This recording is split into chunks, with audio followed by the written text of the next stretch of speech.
kelompok tani yang tergabung di Perkumpulan Petani Pemakai Air atau P3A Desa Pasirhuni Kecamatan Cimaung, Kabupaten Bandung, saat ini sedang melaksanakan pembangunan saluran air proyek percepatan peningkatan tata guna air irigasi atau P3 TGAI di lingkungannya. Ketua P3A Desa Pasirhuni Taramana menjelaskan, pembangunan P3 TGAI yang dilaksanakan bersumber dari anggaran APBN melalui aspirasi Haji Anang Susanto, anggota DPR RI, fraksi Partai Golkar. Beliau pun berharap melalui pembangunan P3 TGAI, para petani yang ada di lingkungan Desa Pasirhuni lebih maju, juga mengucapkan terima kasih kepada Haji Anang Susanto atas perhatian serta bantuannya.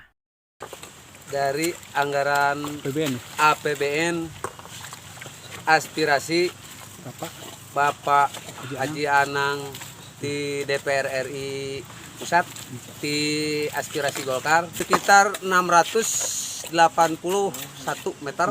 Ya kan sewa kelola sama petani aja Pak. Sama ucapkan beribu-ribu mohon sama Pak Haji yang ada di DPR RI. Terima kasih atas semua kebaikan atau aspirasinya ini. Semoga Bapak Haji Anang sehat selalu.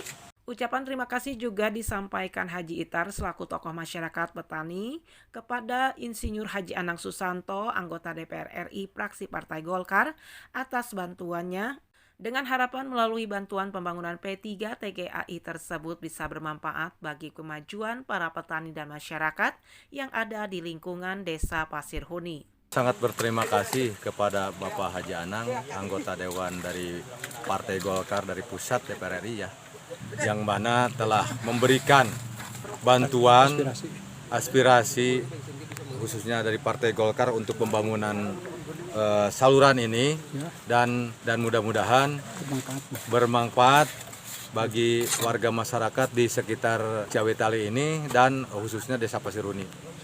Dari Desa Pasirhuni, Kecamatan Cimaung, Kabupaten Bandung, Agus PR Hadas TV mengabarkan.